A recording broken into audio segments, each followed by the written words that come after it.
social function etiquette. The serving of tea to friends is an old and very enjoyable custom, and so it has its traditions. These rules are not arbitrary, but have grown out of the wish of each woman to please her friends. June's suggestion of using a white linen cloth for the tea table is considered incorrect. A lace cloth or an embroidered cloth or one of Italian cutwork is preferable in that it is better suited to the type of occasion. A fine cloth, something that your friends can enjoy. You show your politeness by offering your guests every consideration. The cloth is spread with care so that it is smooth and hangs evenly at the sides.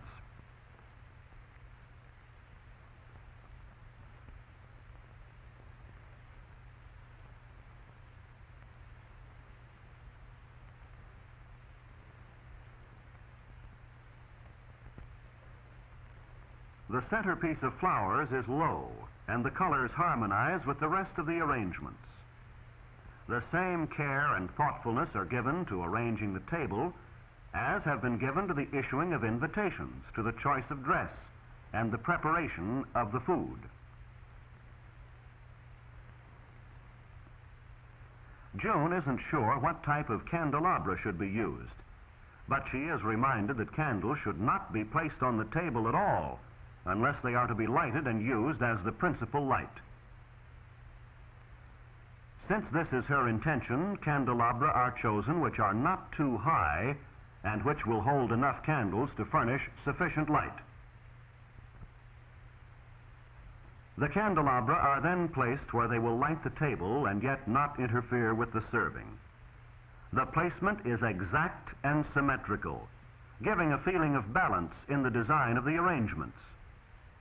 Exactness in details helps tremendously in giving the final impression of perfection.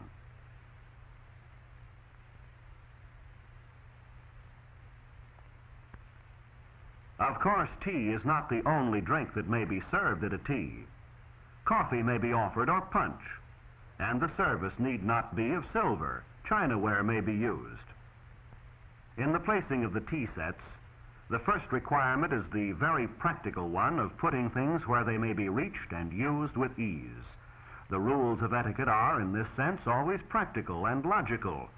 The reason behind each rule is not hard to find.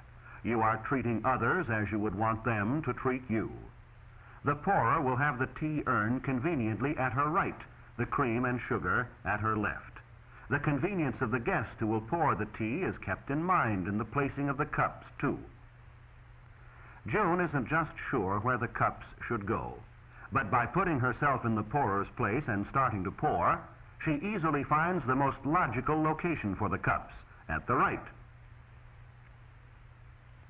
The rules of etiquette are always based on practicality and consideration for others. June should not put her hand into a cup from which someone else will drink. She shouldn't stack the cups so they might topple. At the most, cups should be stacked only too high, or, better yet, not stacked at all. These are simple matters, but they avoid accidents and embarrassment.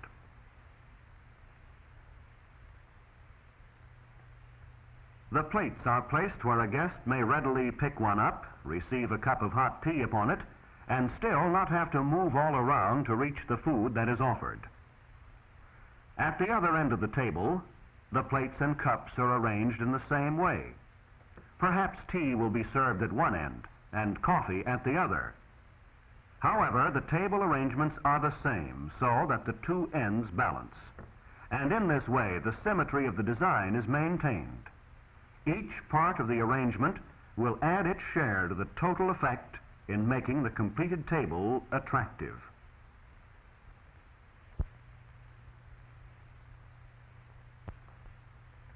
The next problem June is concerned with is the placing of the spoons and napkins. She wonders if there are rules as to where they should be placed and if they should be placed in any particular way, and of course the answer is yes. They should not be stacked or piled up, but be placed singly and staggered for ease in picking them up. The napkins that have been selected are small tea napkins which match the tablecloth, and their arrangement this way adds to the attractive appearance of the whole table. As the arrangements take shape, we see that we are being guided by two principles. One is the practical concern of serving food and drink. The other is a matter of showing consideration for our guests. On one hand, we want our guests to enjoy their sandwiches and tea without letting the serving interfere with their conversation and enjoyment of one another's company. On the other hand, we want the arrangements aesthetically pleasing as a tribute to our friends. The candles, straight and firmly fixed, will give an intimate light, a warm and friendly tone. The flowers will add their color and fragrance.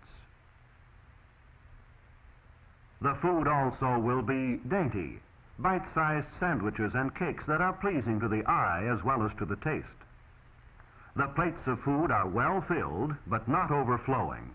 It is a simple matter to bring another plate when one of these is emptied, or to replenish one of the small dishes of nuts or candies. And now that our table arrangement is almost complete, we may begin to check ourselves to see that everything is in readiness and in proper order. As the guests arrive and see the table, will their first impression be one of orderliness, simplicity, and good taste? Will they then notice that the arrangement is also practical and efficient, nothing omitted, such as slices of lemon for those who prefer it to cream and sugar? May we now be assured that each guest can, with the greatest of convenience and without interrupting her conversation with friends, step to the table, take up a napkin, plate, and spoon, accept a cup of tea from the pourer, chat as she moves along the table, helping herself to lemon, to the nuts or candies, then to the sandwiches or cakes. And can't we be sure that she will enjoy the flowers and the candles, appreciate a fine cloth and nice napkins? Yet through correctness in such things as proper table arrangements, that we show our courtesy, good taste, and friendliness.